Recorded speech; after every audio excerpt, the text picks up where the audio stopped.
स्वागत करते हैं जी आप सब का ਅੱਜ ਦੇ ਸਪਿਰਿਚੁਅਲ ਸੈਗਮੈਂਟ ਵਿੱਚ। ਅੱਜ ਦੇ ਸੈਗਮੈਂਟ ਵਿੱਚ ਅਸੀਂ ਤੁਹਾਡੀ ਮੁਲਾਕਾਤ ਕਰਾਵਾਂਗੇ ਡਾਕਟਰ ਹਰਬੰਸ ਸਿੰਘ ਕੰਡੋਲਾ ਨਾਲ, ਜਿਹੜੇ ਕਿ ਇੱਕ ਸਿੱਖ ਰਿਸਰਚ ਸਕਾਲਰ ਹਨ ਅਤੇ ਲੰਮੇ ਸਮੇਂ ਤੋਂ ਅਸੀਂ ਹਮੇਸ਼ਾ ਹੀ ਇਸ ਚੀਜ਼ ਦੇ ਉੱਤੇ ਫੋਕਸ ਕਰਕੇ ਆ ਕੇ ਗੱਲਬਾਤ ਕਰਦੇ ਆ ਰਹੇ ਹਾਂ, ਗੁਰਬਾਣੀ ਇਸ ਜਗ ਵਿੱਚ ਚਾਨਣ। ਗੁਰਬਾਣੀ ਦੇ ਭਾਵ ਅਰਥ ਕੀ ਹਨ, ਇਹੀ ਸਾਨੂੰ ਉਪਦੇਸ਼ ਮਿਲਦਾ ਹੈ ਕਿ ਅਸੀਂ ਉਸ ਨੂੰ ਸਮਝ ਸਕੀਏ। ਆਮ ਤੌਰ ਦੇ ਉੱਤੇ ਗੁਰਬਾਣੀ ਦਾ ਅਸੀਂ ਸਹਾਰਾ ਤਦ ਹੀ ਲੈਂਦੇ ਹਾਂ ਜੇਕਰ ਅਸੀਂ ਕੋਈ ਚੀਜ਼ ਦੀ ਪ੍ਰਾਪਤੀ ਕਰਨੀ ਹੋਏ, ਕੋਈ ਪਦਾਰਥ ਲੈਣਾ ਹੋਏ, ਕੋਈ ਮੰਗ ਹੋਏ ਸਾਡੀ, ਤਾਂ ਅਸੀਂ ਸਮਝਦੇ ਹਾਂ ਕਿ ਖੰਡ ਪਾਠ ਕਰਵਾ ਲਈਏ, ਬਾਣੀ ਪੜ੍ਹ ਲਈਏ ਤਾਂ ਸਾਡੀ ਉਹ ਮਨੋਕਾਮਨਾ ਪੂਰੀ ਹੋ ਜਾਏਗੀ। ਇਸ ਵਾਸਤੇ ਭਗਤ ਕਬੀਰ ਜੀ ਦੇ ਕੁਝ ਸ਼ਬਦ, ਭਗਤ ਧੰਨਾ ਜੀ ਦੇ ਕੁਝ ਸ਼ਬਦ ਜਿਹੜੇ ਨੇ ਉਹਨਾਂ ਨੂੰ ਬਾਰ-ਬਾਰ ਦੁਹਰਾਇਆ ਜਾਂਦਾ ਅਤੇ ਦੱਸਿਆ ਜਾਂਦਾ ਹੈ ਕਿ ਜੇ ਭਗਤ ਸਾਹਿਬ ਮੰਗ ਕਰ ਸਕਦੇ ਨੇ ਪਦਾਰਥਾਂ ਦੀ, ਤਾਂ ਇੱਕ ਆਮ ਇਨਸਾਨ ਜੋ ਹੈ, ਇੱਕ ਆਮ ਵਿਅਕਤੀ, ਉਹ ਕਿਉਂ ਨਹੀਂ ਮੰਗ ਕਰ ਸਕਦਾ। ਅੱਜ ਇਹ ਦੋ ਸ਼ਬਦਾਂ ਨੂੰ ਲੈ ਕੇ ਅਸੀਂ ਦੋ ਪ੍ਰੋਗਰਾਮਸ ਦੇ ਵਿੱਚ ਤੁਹਾਡੇ ਨਾਲ ਵਿਸਥਾਰ ਵਿੱਚ ਗੱਲਬਾਤ ਕਰਾਂਗੇ ਅਤੇ ਡਾਕਟਰ ਹਰਬੰਸ ਸਿੰਘ ਕੰਡੋਲਾ ਇਹ ਸਾਡੇ ਨਾਲ ਸਾਂਝ ਪਾਉਣਗੇ ਕਿ ਕੀ ਇਹ ਸ਼ਬਦਾਂ ਦੇ ਵਿੱਚ ਭਗਤ ਕਬੀਰ ਜੀ, ਭਗਤ ਧੰਨਾ ਜੀ ਸਿਰਫ ਪਦਾਰਥਾਂ ਦੀ ਹੀ ਗੱਲ ਕਰ ਰਹੇ ਨੇ ਜਾਂ ਉਸ ਤੋਂ ਉੱਤੇ ਉੱਠ ਕੇ ਕੁਝ ਸਮਝਾਉਣ ਦੀ ਕੋਸ਼ਿਸ਼ ਕਰ ਰਹੇ ਨੇ। ਕਿਉਂਕਿ ਹਮੇਸ਼ਾ ਹੀ ਸਾਨੂੰ ਇਹ ਸ਼ਬਦਾਂ ਦਾ ਸਹਾਰਾ ਲੈ ਕੇ ਕਿਹਾ ਗਿਆ ਹੈ ਕਿ ਭਗਤ ਧੰਨਾ ਜੀ ਵੀ ਇਹ ਮੰਗ ਕਰਦੇ ਨੇ ਕਿ ਜੀ, ਅਤੇ ਭਗਤ ਕਬੀਰ ਜੀ ਵੀ ਇਹ ਕਹਿੰਦੇ ਨੇ ਕਿ ਜੀਵਨ ਵਿੱਚ ਜੀਣ ਵਾਸਤੇ ਸਾਨੂੰ ਐਟਲੀਸਟ ਇੱਕ ਮੰਜੀ ਮਿਲ ਜਾਏ, ਦਾਲ ਮਿਲ ਜਾਏ, ਰੋਟੀ ਮਿਲ ਜਾਏ, ਇੱਕ ਚੰਗੀ ਵਹੁਟੀ ਮਿਲ ਜਾਏ। ਪਰ ਅਸਲ ਵਿੱਚ ਭਾਵ ਅਰਥ ਕੀ ਹੈ ਸ਼ਬਦਾਂ ਦਾ, ਆਓ ਇਸ ਬਾਰੇ ਜਾਣਕਾਰੀ ਲੈਣੇ ਡਾਕਟਰ ਹਰਬੰਸ ਸਿੰਘ ਕੰਡੋਲਾ ਤੋਂ। ਜੀ ਆਨੂ ਜੀ, ਵਾਹਿਗੁਰੂ ਜੀ ਕਾ ਖਾਲਸਾ, ਵਾਹਿਗੁਰੂ ਜੀ ਕਾ ਖਾਲਸਾ, ਵਾਹਿਗੁਰੂ ਜੀ ਕੀ ਫਤਿਹ। ਤੁਸੀਂ ਬਹੁਤ ਹੀ ਅੱਛੀ ਤਰ੍ਹਾਂ ਜਿਹੜਾ ਇੰਟਰੋਡਕਸ਼ਨ ਕੀਤੀ ਹੈਗੀ ਆ ਕਿ ਉਹਨਾਂ ਸ਼ਬਦਾਂ ਦੇ ਭਾਵ ਅਰਥ ਅਸੀਂ ਨਹੀਂ ਸਮਝਦੇ ਹੋਏ ਉਹਨਾਂ ਨੂੰ ਐਵੀਡੈਂਸ ਦੇ ਕੇ ਕਿ ਅਸੀਂ ਇਹ ਮੰਗਾਂ ਮੰਗਣੀਆਂ ਜਿਹੜੀਆਂ ਨੇ ਇਹ ਗੁਰਮਤਿ ਦਾ ਸਿਧਾਂਤ ਹੈ। ਰਾਈਟ। ਪਰ ਅਗਲੇ ਦੋ ਐਪੀਸੋਡਸ ਦੇ ਵਿੱਚ, ਪਹਿਲੇ ਐਪੀਸੋਡ ਦੇ ਵਿੱਚ ਅਸੀਂ ਦੇਖਾਂਗੇ ਕਿ ਉਹ ਸ਼ਬਦਾਂ ਦੇ ਅਰਥ ਲੱਭਣ ਲਈ ਸਾਨੂੰ ਗੁਰਮਤਿ ਦੇ ਵਿੱਚੋਂ ਹੀ ਰਿਸਰਚ ਕਰਨੀ ਪੈਂਦੀ ਹੈ ਜੀ। ਸੋ ਅਗਲੇ ਦੋ ਐਪੀਸੋਡ ਦੇ ਵਿੱਚ ਆਪਾਂ ਐਕਚੁਅਲੀ ਉਹ ਦੋ ਸ਼ਬਦਾਂ ਦੀ ਗੱਲ ਕਰਾਂਗੇ ਜੀ, ਵਿਚਾਰ ਕਰਾਂਗੇ। ਪਹਿਲਾ ਹੈਗਾ ਕਬੀਰ ਜੀ ਦਾ ਰਾਗ ਸੋਰਠ ਦੇ ਵਿੱਚ ਸ਼ਬਦ, ਉਹ ਹੈਗਾ ਭੁੱਖੇ ਭਗਤ ਨ ਕੀਜੈ ਇਹ ਮਾਲਾ ਆਪਣੀ ਲੀਜੈ ਜੀ। ਦੂਜਾ ਹੈਗਾ ਧੰਨਾ ਜੀ ਦਾ ਰਾਗ ਧਨਾਸਰੀ ਦੇ ਵਿੱਚ ਗੋਪਾਲ ਤੇਰਾ ਆਰਤਾ ਜੋ ਜਨ ਤੁਮਰੀ ਭਗਤ ਕਰਨ ਤੇ ਤਿਨ ਕੇ ਕਾਸ਼ ਸਵਾਰਤਾ ਕਰ ਕੀ ਕੀਹਨ ਚੰਗੀ ਜਦ ਤਨ ਧੰਨਾ ਲੈਵੇ ਮੰਗੀ, ਹੈ ਨਾ, ਉਹ ਹੈਗਾ। ਸਿੱਖ ਕੌਮ ਅੰਦਰ ਹਰਪ੍ਰੀਤ ਜੀ ਇਹ ਇੱਕ ਬਹੁਤ ਵੱਡਾ ਭੁਲੇਖਾ ਹੈ ਬਣਿਆ ਹੋਇਆ, ਬਹੁਤ ਵੱਡਾ ਭੁਲੇਖਾ ਬਣਿਆ ਹੋਇਆ ਕਿ ਇਹਨਾਂ ਸ਼ਬਦਾਂ ਦੇ ਅੰਦਰ ਦੁਨਿਆਵੀ ਪਦਾਰਥ, ਦਾਲ, ਸਿੱਧਾ ਕੱਪੜਾ, ਗਊ, ਸਰੀਰਕ ਸਹੂਲਤਾਂ ਦੀ ਮੰਗ ਕੀਤੀ ਗਈ ਹੈ ਜੀ। ਠੀਕ ਹੈ, ਬਿਲਕੁਲ। ਇਹ ਸਾਡਾ ਵਿਚਾਰ ਬਣਿਆ ਹੋਇਆ। ਇਹ ਗੁਰਮਤਿ ਦਾ, ਇਹ ਵੀ ਅਸੀਂ, ਸਾਡਾ ਬਲੀਫ ਸਿਸਟਮ ਹੈ ਕਿ ਇਹ ਗੁਰਮਤਿ ਦਾ ਸਿਧਾਂਤ ਹੈ ਜੀ, ਹੈ ਨਾ।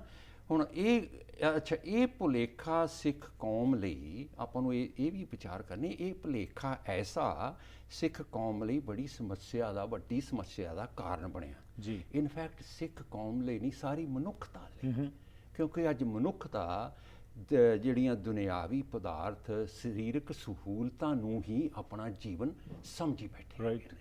ਔਰ ਅੱਛਾ, ਇਹੋ ਹੀ ਐਸੈਂਸ ਹੈ ਇਹ ਅੱਜ ਆਪਣੀ ਡਿਸਕਸ਼ਨ ਦਾ। ਐਕਚੁਅਲੀ ਤਾਂ ਆਪਾਂ ਵੇਖਾਂਗੇ ਕਿ ਇਹਨਾਂ ਸ਼ਬਦਾਂ ਦਾ ਹਰਪ੍ਰੀਤ ਜੀ ਜੋ ਭਾਵ ਅਰਥ ਹੈ ਉਹ ਹੈ ਆਤਮਿਕ ਤਲ ਤੇ ਜਿਉਣ ਦੀ ਪ੍ਰੇਰਨਾ। ਇਹਦਾ ਭਾਵ ਅਰਥ ਹੈ ਆਪਣਾ ਮੂਲ ਪਛਾਣਨ ਦੀ ਜੀ। ਇਹਦਾ ਭਾਵ ਅਰਥ ਹੈ ਇਹਨਾਂ ਸ਼ਬਦਾਂ ਦਾ ਰੱਬੀ ਇੱਕ ਮਿਕਤਾ ਨਾਲ, ਇਹਦੇ ਨਾਲ ਸੰਬੰਧ ਹੈ, ਦੁਨਿਆਵੀ ਪਦਾਰਥਾਂ ਦੀ ਮੰਗਣ ਨਾਲ ਸੰਬੰਧ ਨਹੀਂ ਹੈ। ਓਕੇ, ਅੱਛਾ, ਇਸ ਨੂੰ ਆਪਾਂ ਬੜੀ ਵਿਚਾਰ ਕਰਾਂਗੇ। ਹੁਣ ਪਹਿਲਾਂ ਆਪਾਂ ਲੈਂਦੇ ਹਾਂ ਭਗਤ ਕਬੀਰ ਜੀ ਦਾ ਸ਼ਬਦ ਜਿਹੜਾ ਹੈਗਾ, ਭੁੱਖੈ ਭਗਤ ਨ ਕੀਜੈ ਜੇ ਮਾਲਾ ਆਪਣੀ ਲੀਜੈ।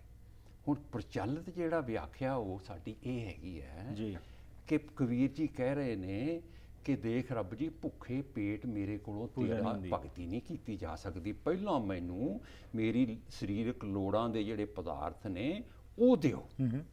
ਇਹ ਮਾਲਾ ਮੈਂ ਕੀ ਕਰਾਂ, ਇਹ ਮਾਲਾ ਆਪਣੀ, ਜੇ ਮਾਲਾ ਆਪਣੀ ਲੀਜੇ, ਇਹ ਮਾਲਾ ਨੂੰ ਮੈਂ ਕੀ ਕਰਾਂ, ਵਾਪਸ ਲੈ ਲਓ, ਮੇਰੇ ਕੋਲੋਂ ਫੇਰੀ ਨਹੀਂ ਜਾਂਦੀ। ਫਿਰ ਇਸ ਸ਼ਬਦ ਅੰਦਰ ਕਬੀਰ ਜੀ ਪਦਾਰਥਾਂ ਦੀ ਮੰਗ ਕਰਦੇ ਨੇ। ਇਹੀ ਆਪਾਂ ਸੋਚਦੇ ਹਾਂ ਨਾ, ਦਾਲ, ਆਟਾ, ਲੂਣ, ਮੰਜੀ, ਤਲਾਈ, ਰਜਾਈ, ਇਹਨਾਂ ਦੀ ਮੰਗ ਕਰਦੇ ਨੇ। ਰੱਬ ਜੀ ਮੈਨੂੰ ਪਹਿਲਾਂ ਤੁਸੀਂ ਇਹ ਦਿਓ ਤੇ ਮੈਂ ਤਾਂ ਹੀ ਤੇਰੀ ਭਗਤੀ ਵਗਲ ਲੱਗ ਸਕਦਾ। ਠੀਕ।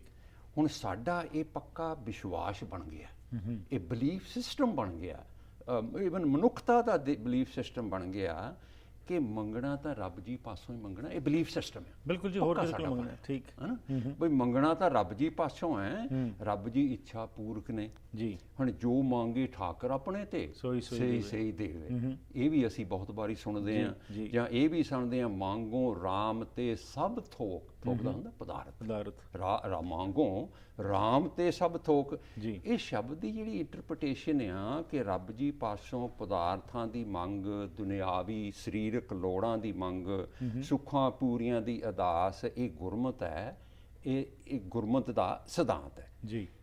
ਇਹ ਜਿਹੜਾ ਹੈਗਾ ਸਿਧਾਂਤ ਸਾਡਾ, ਜਦੋਂ ਤੁਸੀਂ ਗੱਲ ਕਰਦੇ ਨਾ ਵੀ ਇਹ ਦੇਖੋ ਜੀ ਸਾਡੇ ਇਹ ਤਾਂ ਸਦੀਆਂ ਤੋਂ ਪਿਓ ਦਾਦੇ ਪੜਦਾਦਿਆਂ ਤੋਂ ਇਹੀ ਸੁਣਦੇ ਆਏ ਹੈਗੇ ਆ, ਇਹੀ ਹੋ ਗਿਆ ਵੀ ਜੇ ਸਾਡੇ ਪਿਓ ਦਾਦਿਆਂ ਨੂੰ ਕਿਸੇ ਨੇ ਬਲੀਵ ਕਰਦੇ ਆਏ ਨੇ 2+2 5 ਹੁੰਦੇ ਨੇ, ਤੇ ਗੁਰੂ ਕਹਿੰਦਾ ਕਿ ਨਹੀਂ ਭਾਈ 2+2 4 ਹੁੰਦੇ ਨੇ, ਤੇ ਗੁਰੂ ਦੀ ਗੱਲ ਸੁਣ ਲੈਣੀ ਚਾਹੀਦੀ ਹੈ।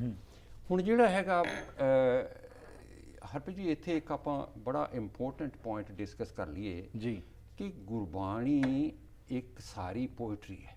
ਆਪਾਂ ਇੱਕ ਦੋ ਵਾਰੀ ਅੱਗੇ ਵੀ ਗੱਲ ਕੀਤੀ, ਬਿਲਕੁਲ ਕੋਈ ਸ਼ੱਕ ਨਹੀਂ, ਗੁਰਬਾਣੀ ਸਾਰੀ ਪੋਇਟਰੀ ਹੈ। ਇਹਦੇ 'ਚ ਗੁਰੂ ਸਾਹਿਬਾਂ ਭਗਤਾਂ ਨੇ ਆਪਣੀ ਸੋਚ ਦੀਆਂ ਬੜੀਆਂ ਉੱਚੀਆਂ ਉਡਾਰੀਆਂ ਨੇ ਜੀ।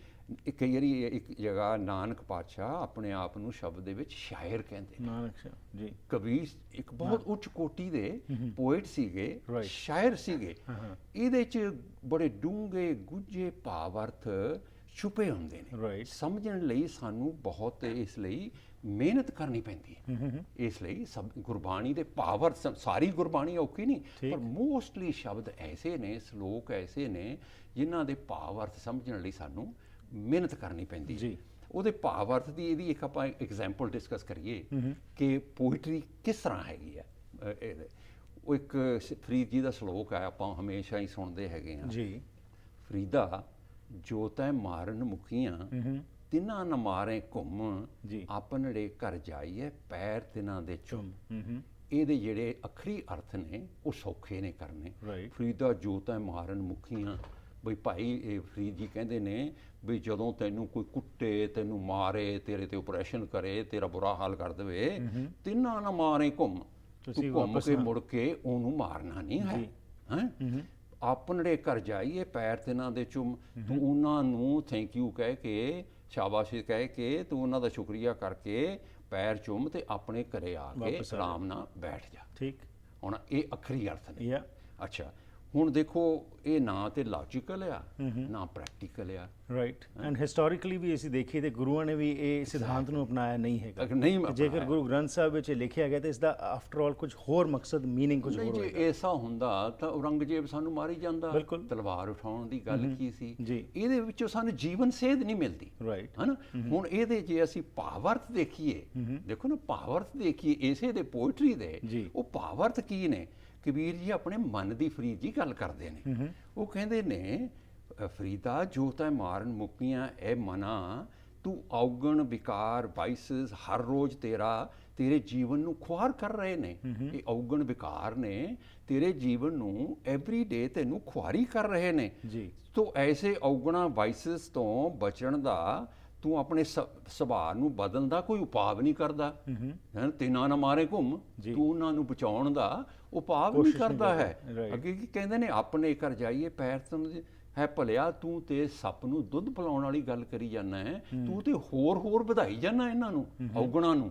ਤੂੰ ਆਪਣੇ ਧਿਆਨ ਦੇ, ਇਹ ਤੇਰੇ ਔਗਣ ਤੈਨੂੰ ਖੁਆਰ ਕਰ ਰਹੇ ਨੇ, ਇਹਨਾਂ ਦਾ ਕੋਈ ਉਪਾਅ ਕਰ। ਇਹ ਭਾਵ ਅਰਥ ਹੈ ਇਹਦਾ। ਅਸੀਂ ਮਤਲਬ ਸਾਨੂੰ ਇਹ ਨਹੀਂ ਕਿ ਅਸੀਂ ਵੀ ਗੁਰਬਾਣੀ ਸਾਰੀ ਐਸੀ ਹੈ, ਪਰ ਬਹੁਤ ਗੁਰਬਾਣੀ ਦੇ ਸ਼ਬਦ ਜਾਂ ਸ਼ਲੋਕ ਐਸੇ ਨੇ ਜਿਨ੍ਹਾਂ ਨੂੰ ਸਾਨੂੰ ਬਹੁਤ ਰਿਸਰਚ ਕਰਕੇ ਉਹਨਾਂ ਦਾ ਭਾਵ ਅਰਥ ਲੱਭਣਾ ਪੈਂਦਾ ਹੈ। ਕੋਈ ਸ਼ੱਕ ਨਹੀਂ ਜੀ, ਬਿਲਕੁਲ। ਅੱਛਾ, ਗੁਰਬਾਣੀ ਹਰਪ੍ਰੀਤ ਜੀ ਇੱਥੇ ਮੈਂ ਸੁਣਦੇ ਆਏ ਹਾਂ, ਮੈਨੂੰ ਪਿਛਲੇ 2 ਵੀਕਾਂ 'ਚ ਬੜਾ ਅਹਿਸਾਸ ਹੋਇਆ ਇਸ ਗੱਲ ਦਾ, ਜਦੋਂ ਇਸ ਸ਼ਬਦਾਂ ਦੀ ਆਪਾਂ ਰਿਸਰਚ ਕਰਦੇ ਸੀਗੇ, ਕਿ ਗੁਰਬਾਣੀ ਅਥਾਹ ਸਮੁੰਦਰ ਹੈ। ਸੁਣਦੇ ਆਏ ਹਾਂ ਕਿ ਜਿੰਨੀ ਕੋਈ ਡੂੰਘੀ ਚੁੱਭੀ ਮਾਰੇਗਾ ਉਨੇ ਕੀ ਰਤਨ ਲੱਭ ਲੈਂਦੇ ਆ। ਔਰ ਮੈਂ ਸਮਝਦਾ ਇਸ ਗੱਲ ਵਿੱਚ ਬਹੁਤ ਵਜਨ ਹੈ।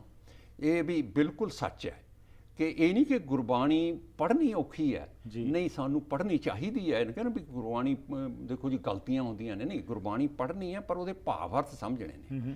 ਇਸੇ ਕਰਕੇ ਜਿੰਨੀ ਕੋਈ ਮਿਹਨਤ ਕਰੇਗਾ, ਅਸਲੀ ਭਾਵ ਅਰਥ ਉਹਨੂੰ ਓਨੇ ਕੁ ਸਮਝਾਣਗੇ। ਰਾਈਟ, ਗੁਰਬਾਣੀ ਦੇ ਜਿੰਨੀ ਕੁ ਤੁਸੀਂ ਮਿਹਨਤ ਕਰੋਗੇ ਬਿਲਕੁਲ ਓਨੇ ਕੀ ਇਸੇ ਕਰਕੇ ਜਿਹੜੀ ਅਰਥ ਨੇ ਨਾ ਜਿੰਨੀ ਮਿਹਨਤ ਇਹਦੇ ਵੀ ਜੇ ਇਸੇ ਕਰਕੇ ਜਿਹੜੀ ਇੰਟਰਪ੍ਰੀਟੇਸ਼ਨ ਆ ਤੁਸੀਂ ਦੇਖੋਗੇ ਉਹ ਵੱਖਰੀ ਵੱਖਰੀ ਹੈ। ਬਿਲਕੁਲ ਜੀ। ਅਨਫੋਰਚੂਨੇਟਲੀ ਇੰਟਰਪ੍ਰੀਟੇਸ਼ਨ ਦੀ ਜਿੱਥੇ ਗੱਲ ਆਉਂਦੀ ਕਿ ਇਹ ਮਨ ਵਿੱਚ ਜਿਹੜੀਆਂ ਗੱਲਾਂ ਬਿਠਾਈਆਂ ਗਈਆਂ ਸਦੀਆਂ ਤੋਂ ਉਹੀ ਚੀਜ਼ ਨੂੰ ਫੋਲੋ ਕਰਦੇ ਆ ਗਏ ਅਸੀਂ, ਅਤੇ ਜਿਹੜਾ ਭਾਵ ਅਰਥ ਸਮਝ ਕੇ ਅਸੀਂ ਕਿਸ ਤਰੀਕੇ ਨਾਲ ਉਸ ਨੂੰ ਆਪਣੀ ਰੋਜ਼ਮਰਾ ਜ਼ਿੰਦਗੀ ਵਿੱਚ ਅਡਾਪਟ ਕਰਨਾ ਸੀ ਉਸ ਤੋਂ ਅਸੀਂ ਵਾਂਝੇ ਰਹਿ ਗਏ, ਜਿਸ ਕਰਕੇ ਅੱਜ ਖੁਆਰੀ ਹੋ ਰਹੀ ਹੈ, ਅੱਜ ਸਾਨੂੰ ਪਤਾ ਨਹੀਂ ਲੱਗ ਰਿਹਾ। ਤੇ ਆਮ ਤੌਰ ਤੇ ਇਹੀ ਕਿਹਾ ਜਾਂਦਾ ਹੈ ਕਿ ਜੀ ਗੁਰਬਾਣੀ ਸਮਝ ਨਹੀਂ ਆਉਂਦੀ, but ultimately Gurbani is a way of life. ਜਿਸ ਤਰ੍ਹਾਂ ਹਮੇਸ਼ਾ ਅਸੀਂ ਗੱਲਬਾਤ ਕਰਦੇ ਹਾਂ ਕਿ ਕਿਸ ਤਰੀਕੇ ਨਾਲ ਇਸ ਨੂੰ ਅਸੀਂ ਆਪਣੇ ਜੀਵਨ ਤੇ ਢਾਹ ਕੇ ਦੇਖੀਏ, ਤੇ ਜਦੋਂ ਅਸੀਂ ਇਹ ਸਮਝ ਲਾਂਗੇ ਤਾਂ ਆਟੋਮੈਟਿਕਲੀ ਰਿਜ਼ਲਟਸ ਬਿਹਤਰ ਹੋਣਗੇ। ਲੈਣੇ ਇੱਕ ਛੋਟੀ ਜਿਹੀ ਬ੍ਰੇਕ ਜੀ, ਵਾਪਸ ਆਨੇ ਤੇ ਉਸ ਤੋਂ ਬਾਅਦ ਗੱਲਬਾਤ ਅੱਗੇ ਜਾਰੀ ਰੱਖਦੇ ਹਾਂ ਇਸ ਬ੍ਰੇਕ ਤੋਂ ਬਾਅਦ।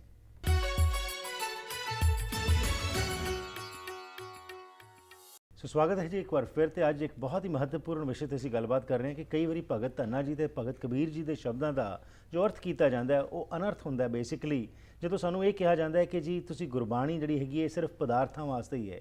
ਵੈਲ ਜੀਵਨ ਵਿੱਚ ਕੀ ਮਕਸਦ ਕੀ ਹੈ ਸਾਡੇ ਜੀਵਨ ਦਾ, ਜੇਕਰ ਸਾਨੂੰ ਇਹ ਸਮਝ ਆ ਜਾਏ ਤਾਂ ਡੈਫੀਨੇਟਲੀ ਇੱਕ ਬਹੁਤ ਇੰਪੋਰਟੈਂਟ ਅੰਗ ਹੈ ਕਿ ਸਾਡੇ ਪਦਾਰਥਾਂ ਦੀ ਪੂਰਤੀ ਹੋਵੇ।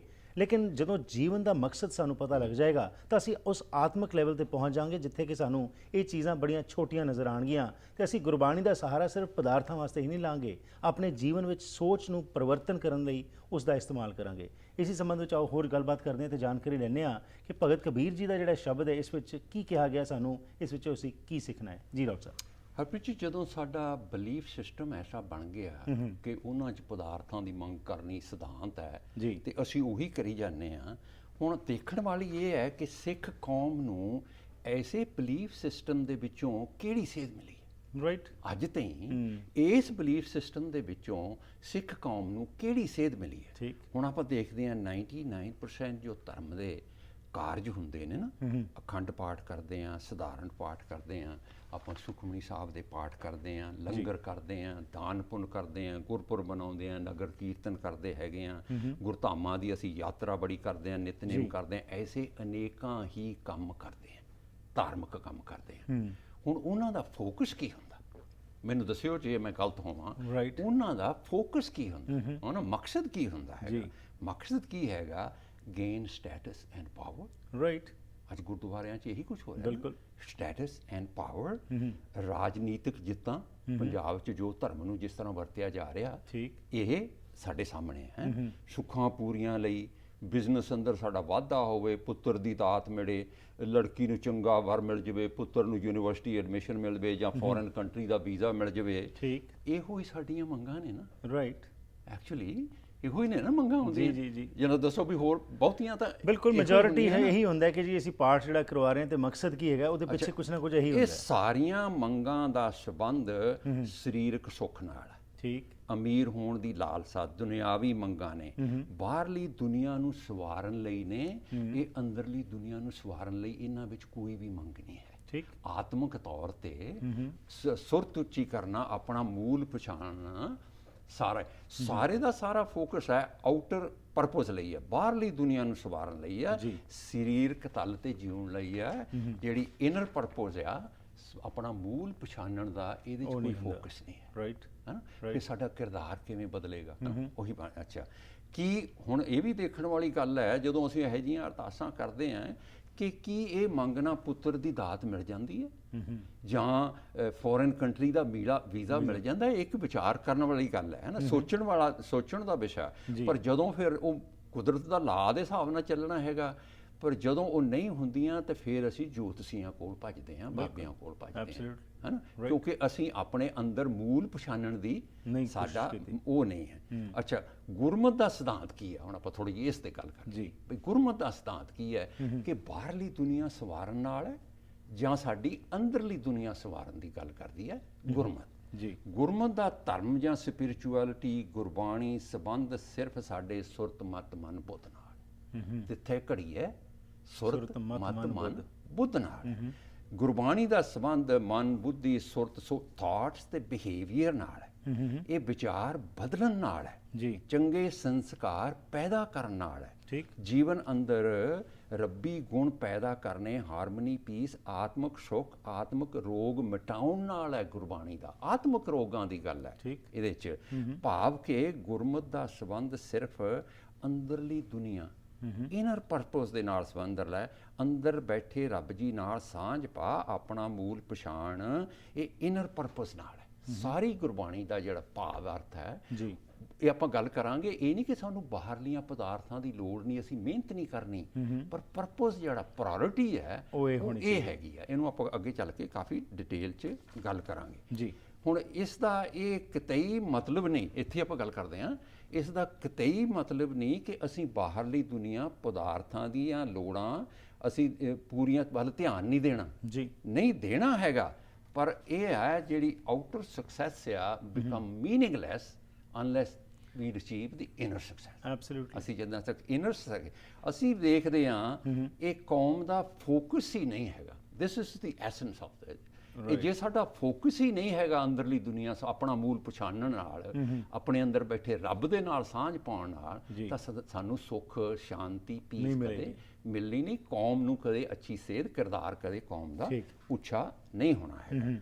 ਸੋ ਇਹ ਹੈਗਾ ਵੀ ਜਦੋਂ ਅਸੀਂ ਸਾਰੇ ਧਰਮ ਦੇ ਕੰਮ ਬਾਹਰਲੀ ਦੁਨੀਆ ਨਾਲ ਦੇ ਪ੍ਰਾਪਤੀ ਲਈ ਕਰਦੇ ਹਾਂ, ਤੇ ਉਹਦਾ ਕੌਮ ਦੇ 'ਚ ਆਪਾਂ ਗੱਲ ਕੀਤੀ ਹੈ, ਫੋਕਸ ਉਹ ਹੈ, ਤਾਂ ਉਹਦਾ ਸਾਡਾ ਰਿਜ਼ਲਟ ਕੀ ਨਿਕਲਿਆ ਕੌਮ ਦੇ ਸਾਹਮਣੇ ਜੋ ਰਿਜ਼ਲਟ ਹੈ, ਉਹਦੀ ਵੀ ਆਪਾਂ ਥੋੜੀ ਵਿਚਾਰ ਕਰ ਲਈਏ ਕਿ ਰਿਜ਼ਲਟ ਉਹਦਾ ਇਹ ਹੈ ਕਿ ਖੁਦਗਰਜ਼, ਸਿੱਖੀ ਅਸੂਲਾਂ ਤੋਂ ਗਿਰੀ ਸੀ ਲੀਡਰਸ਼ਿਪ। ਸਿੱਖੀ ਅਸੂਲਾਂ ਤੋਂ ਗਿਰੀ ਖੁਦਗਰਜ਼ ਲੀਡਰਸ਼ਿਪ। ਗੁਰਮਤਿ ਦਾ ਸਿਧਾਂਤ ਤਾਂ ਇਹ ਸੀ ਹਰਪ੍ਰੀਤ ਜੀ, ਸਿਰ ਜਾਏ ਤਾਂ ਜਾਏ ਮੇਰਾ, ਸਿੱਖੀ ਸਿਦਕ ਨਾ ਜਾਏ। ਠੀਕ, ਕਿੱਥੇ ਗਿਆ ਸਿਦਕ? ਉਹ ਤਾਂ ਹੀ ਨਾ ਕਿ ਸਾਡਾ ਫੋਕਸ ਹੀ ਨਹੀਂ ਹੈ। ਉਹ ਸਿਰ ਜਾਏ ਨਾ ਜਾਏ ਮੇਰਾ, ਸਿੱਖੀ ਸਿਦਕ ਨਾ ਜਾਏ, ਉਹਦੇ ਤੇ ਫੋਕਸ ਹੀ ਨਹੀਂ ਹੈਗਾ। ਜੇ ਫੋਕਸ ਨਹੀਂ ਤਾਂ ਖੱਜਲ ਖੁਆਰੀ ਹੁੰਦੀ ਰਹਿਣੀ ਹੈਗੀ। ਅੱਛਾ, ਫਿਰ ਹੈਗਾ ਸਿੱਖ ਕੌਮ ਦੀ ਪੈਸੇ ਮਗਰ ਦੌੜ। ਹਰ ਰੋਜ਼ ਦੇਖਦੇ ਹੈਗੇ ਜੀ, ਬਿਲਕੁਲ। ਦੌਲਤ ਲਈ ਅਸੀਂ ਆਪਣਾ ਇਮਾਨ ਵੇਚਣ ਲਈ ਤਤਪਰ ਰਹੇ ਹਾਂ। ਪਿੱਛੇ ਜੇ ਮੈਂ ਪਰਸੋਂ ਚੌਥੇ ਰਿਪੋਰਟ ਸੁਣਦਾ ਸੀਗਾ ਕਿ ਇਮੀਗ੍ਰੇਸ਼ਨ ਦੇ ਜਿੰਨੇ ਜ਼ਿਆਦਾ ਫਰਾਡ ਨੇ ਪੰਜਾਬ 'ਚੋਂ, ਉਹ ਗੁਰੂਆਂ ਦੀ ਧਰਤੀ ਤੋਂ। ਬਿਲਕੁਲ ਜੀ, ਪੰਜਾਬੀ ਕਰ ਰਹੇ ਨੇ। ਉਸ ਤੋਂ ਇਲਾਵਾ ਤੁਸੀਂ ਹੁਣੀ ਹਾਲ ਹੀ ਵਿੱਚ ਵੇਖਿਆ ਕਿ ਡਰੱਗਸ ਦੇ ਕੇਸ ਜਿਹੜੇ ਆਏ, ਉਹਦੇ 'ਚ ਕਿੰਨੇ ਨਾਮਵਰ ਲੋਕਾਂ ਦੇ ਨਾਮ ਸਾਹਮਣੇ ਆਏ ਹੈਗੇ ਨੇ। ਸੋ ਕਿਉਂਕਿ ਫੋਕਸ ਨਹੀਂ ਹੈ, ਰਾਈਟ, ਹੈ ਨਾ, ਫੋਕਸ ਨਹੀਂ ਹੈ। ਸਾਡੇ ਕੋਲ ਸਿਧਾਂਤ ਉਹ ਹੋਵੇ ਵੀ ਕਰੀਏ ਅਸੀਂ ਆ ਛੇਵਾਂ ਨਾਲ। ਓਕੇ, ਨੌਜਵਾਨਾਂ ਅੰਦਰ ਜਿਹੜੀ ਪੱਤ ਦੀ ਹੈ, ਡਰੱਗ ਦੀ ਯੂਜ਼ ਆ, ਸਿੱਖਾਂ ਅੰਦਰ ਇਕੱਠ ਦੀ ਘਾਟ ਹੈ, ਗੁਰਦੁਆਰਿਆਂ ਦੇ ਪ੍ਰਬੰਧ 'ਚ ਜੋ ਗਿਰਾਵਟ ਅਸੀਂ ਦੇਖਦੇ ਹਾਂ। ਸਿੱਖ ਜਿਹੜਾ ਐਕਚੁਅਲੀ ਉਹ ਗੁਰਮਤਿ ਦੇ ਸਿਧਾਂਤ ਨੂੰ ਟੁੱਟਿਆ ਹੋਣ ਦੀ ਨਿਸ਼ਾਨੀ ਹੈ। ਇਹ ਨਤੀਜਾ ਹੈ। ਅੱਛਾ, ਕਿਉਂਕਿ ਜੀਵਨ ਦਾ ਫੋਕਸ ਨਹੀਂ ਜੀ। ਅੱਛਾ, ਅੱਗੇ ਜਿਹਦੇ ਵੀ ਦੇਖੋ, ਆਓ ਹੁਣ ਆਪਾਂ ਥੋੜ੍ਹੀ ਜਿਹੀ ਕਰੀਏ ਕਿ ਗੁਰਮਤਿ ਦੇ ਵਿੱਚ, ਅੱਗੇ ਸ਼ਬਦਾਂ ਤੇ ਵੀ ਆਵਾਂਗੇ, ਵੀ ਗੁਰਮਤਿ ਦੇ ਵਿੱਚ ਮੰਗ ਕੀ ਹੈ ਜੀ, ਗੁਰੂਆਂ ਦੀ ਮੰਗ ਕੀ ਹੈ। ਗੁਰਮਤਿ ਅਨੁਸਾਰ ਇਹ ਨਹੀਂ ਕਿ ਉਹ ਮੰਗ ਨਹੀਂ ਕਰਨੀ। ਗੁਰੂ ਬੜੇ ਪ੍ਰੈਕਟੀਕਲ ਸੀਗੇ। ਉਹ ਤਾਂ ਕਹਿੰਦੇ ਮੋਤੀ ਤਾਂ ਮੰਦਰ ਉਤਰੇ, ਰਤਨੀ ਤਾਂ ਹੋਏ ਚੜਾਓ, ਤੂੰ ਮਹਿਲ ਬਣਾ, ਪਰ ਤੇਰਾ ਐਸਾ, ਗੁਰੂ ਸਾਹਿਬ ਕਹਿੰਦੇ ਨੇ, ਤੂੰ ਐ ਨਾ ਬਣ ਜੀ, ਐਸਾ ਜਗ ਵੇਖਿਆ ਜੁਆਰੀ, ਸਭ ਸੁਖ ਮੰਗੈ ਨਾਮ ਵਿਸਾਰੀ। ਇਹ ਸਾਡਾ ਹਾਲ ਹੈ ਜੀ। ਗੁਰੂ ਸਾਹਿਬ ਕਹਿੰਦੇ ਨੇ ਬਈ ਬੜੀ ਤਾੜਨਾ ਕਰਦੇ ਨੇ ਕਿ ਤੂੰ ਜੁਆਰੀਆਂ ਵਾਂਗੂ, ਵਪਾਰੀਆਂ ਦੀ ਤਰ੍ਹਾਂ ਪਦਾਰਥਾਂ, ਦੁਨਿਆਵੀ ਸੁੱਖਾਂ ਦੀ ਮੰਗ ਮੰਗੀ ਜਾਣਾ, ਜਿੱਥੋਂ ਪੀਸ, ਹੈਪੀਨੈਸ, ਆਤਮਿਕ ਸ਼ਾਂਤੀ, ਆਨੰਦ ਮਿਲਣਾ ਸੀ, ਗੁਰੂ ਦਾ ਗਿਆਨ, ਆਪਣੀ ਪਹਿਚਾਣ ਕਰਨੀ, ਉਹਦੇ ਵੱਲ ਤਾਂ ਤੇਰਾ ਫੋਕਸ ਨਹੀਂ ਹੈਗਾ, ਉਹਦੇ ਵੱਲ ਤਾਂ ਤੇਰਾ ਕੋਈ ਧਿਆਨ ਹੀ ਨਹੀਂ ਹੈ ਜੀ। ਇਸ ਪੱਖੋਂ ਹਰਪ੍ਰੀਤ ਜੀ, ਇੱਕ ਗੁਰੂ ਅਰਜਨ ਪਾਤਸ਼ਾਹ ਦਾ ਸ਼ਬਦ ਹੈ, ਆਪਾਂ ਬਰੀਫਲੀ ਡਿਸਕਸ ਕਰਾਂਗੇ ਜੀ। ਉਹਦੇ 'ਚ ਬਈ ਗੁਰੂ ਸਾਹਿਬ ਸਾਨੂੰ ਕੀ ਕਹਿੰਦੇ ਨੇ, ਦਾ ਕਬੀਰ ਜੀ ਦੇ ਧੰਨਾ ਜੀ, ਇਹਦੇ 'ਚ ਅਸੀਂ ਇਹਨਾਂ ਸ਼ਬਦਾਂ ਦੀ ਵਿਚਾਰ ਤਾਂ ਕਰ ਰਹੇ ਹਾਂ ਕਿ ਕਬੀਰ ਜੀ ਦੇ ਧੰਨਾ ਜੀ ਦੇ ਸ਼ਬਦ ਨੇ ਸਾਨੂੰ ਉਹਦੇ ਐਕਚੁਅਲੀ ਭਾਵ ਅਰਥ ਸਮਝਣਾ। ਅਸੀਂ ਪਹਿਲਾਂ ਬ੍ਰੈਕਆਊਟ ਸਮਝਣੀ ਹੈ ਕਿ ਗੁਰਬਾਣੀ ਦਾ ਸਿਧਾਂਤ ਕੀ ਹੈ, ਉਸ ਸਿਧਾਂਤ ਨੂੰ ਲੈ ਕੇ ਫਿਰ ਅਸੀਂ ਉਹਨਾਂ ਦੇ ਜਿਹੜੇ ਸ਼ਬਦਾਂ ਦੀ ਵਿਆਖਿਆ ਕਰਾਂਗੇ। ਗੁਰੂ ਅਰਜਨ ਪਾਤਸ਼ਾਹ ਦਾ ਸ਼ਬਦ ਹੈ, ਕਹਿੰਦੇ ਮਨ ਮੂਰਖ ਕਹਿ ਕਰੇ ਪੁਕਾਰ। ਮਨ ਮੂਰਖ ਕਹਿ ਕਰੇ ਪੁਕਾਰ, ਮੂਰਖ ਮਨ ਤੂੰ ਕਿਉਂ ਆਇਆ, ਕਿਉਂ ਮਾਇਆ ਵਾਸਤੇ ਹੀ ਤਰਲੇ ਮਾਰਦਾ ਰਹਿਣਾ, ਦੁਨਿਆਵੀ ਪਦਾਰਥਾਂ ਦੀ ਮੰਗ ਕਰਦਾ ਰਹਿਣਾ। ਜਾਂ ਮੰਗੋ ਤਾਂ ਮੰਗੇ ਵੀ ਹੈ, ਕਹਿੰਦੇ ਇਹ ਮੂਰਖ ਮਨਾ, ਜਦੋਂ ਤੂੰ ਮੰਗ ਕਰਦਾ ਹੈ ਨਾਮ ਤੋਂ ਬਿਨਾ ਹੋਰ ਵਸਤੂਆਂ ਦੀ ਮੰਗ ਹੀ ਕਰਦਾ ਰਹਿਣਾ। ਫਿਰ ਕੀ ਕਹਿੰਦੇ, ਜਾਂ ਤੇ ਕੁਸ਼ਲ ਨਾ ਕਾਹੂ ਥੀਆ ਜੀ, ਜਾਂ ਤੇ ਕੁਸ਼ਲ ਨਾ ਕਾਹੂ ਥੀਆ। ਕਹਿੰਦੇ ਇਹ ਮੂਰਖ ਮਨ, ਇਹਨਾਂ ਪਦਾਰਥਾਂ ਦੁਨਿਆਵੀ ਵਸਤੂਆਂ ਵਿੱਚੋਂ ਕਦੇ ਕਿਸੇ ਨੂੰ ਆਤਮਿਕ ਸੁੱਖ, ਪੀਸ, ਹੈਪੀਨੈਸ, ਬਲਿਸ, ਆਨੰਦ ਕਦੇ ਮਿਲਿਆ ਹੀ ਨਹੀਂ, ਕਦੇ ਨਹੀਂ ਮਿਲਿਆ।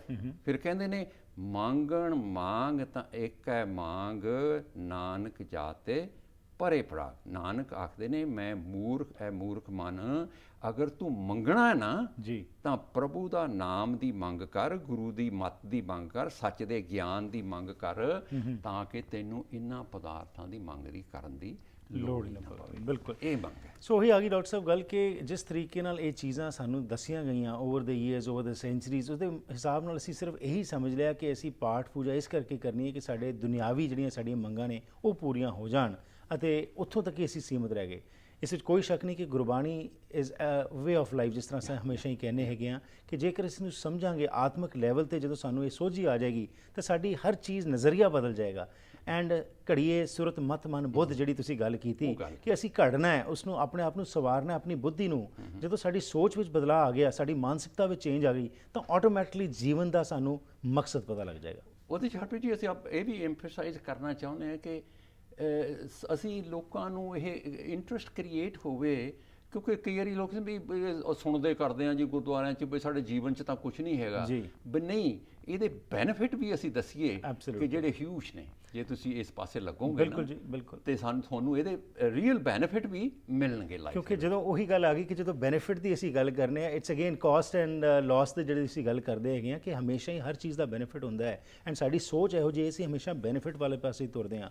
ਸਿੱਖ ਤਾਂ ਉਸ ਦੀ ਰਜ਼ਾ ਜਦੋਂ ਸਿੱਖਣਾ ਜੀਦਾ ਸਿੱਖ ਲਏਗਾ ਤਾਂ ਆਟੋਮੈਟਿਕਲੀ ਜੀਵਨ ਵਿੱਚ ਪਰਿਵਰਤਨ ਆ ਜਾਏਗਾ। ਮੇਰਾ ਮਤਲਬ ਕਹਿੰਦਾ ਸੀ ਹਰਪ੍ਰੀਤ ਜੀ, ਬਹੁਤ ਸਾਰੇ ਲੋਕ ਨਾ ਉਹ ਉਸ ਚੀਜ਼ ਮਗਰ ਤਾਂ ਹੀ ਲੱਗਦੇ ਆ ਜਦੋਂ ਉਹਨਾਂ ਨੂੰ ਦਿਖਦਾ ਕਿ ਮੈਨੂੰ ਇਹਦੇ ਵਿੱਚੋਂ ਕੀ ਮਿਲਣਾ ਕੀ ਹੈ। ਰਾਈਟ, ਅਸੀਂ ਉਹਨਾਂ ਨੂੰ ਕਨਵਿੰਸ ਕਰਨਾ ਕਿ ਇਹਦੇ ਵਿੱਚੋਂ ਤੁਹਾਨੂੰ ਤਾਂ ਦੁਨੀਆ ਦਾ ਰਾਜ ਮਿਲ ਜਾਏਗਾ, ਤੁਸੀਂ ਜੇ ਇਸ ਪਾਸੇ ਲੱਗੋਗੇ। ਬਹੁਤ ਧੰਨਵਾਦ ਜੀ। ਅਗਲੇ ਹਫਤੇ ਇਸ ਨੂੰ ਅਸੀਂ ਕੰਟੀਨਿਊ ਰੱਖਾਂਗੇ। ਤੁਹਾਡਾ ਧੰਨਵਾਦ ਇੱਥੇ ਆ ਕੇ ਗੱਲਬਾਤ ਕਰਨ ਲਈ।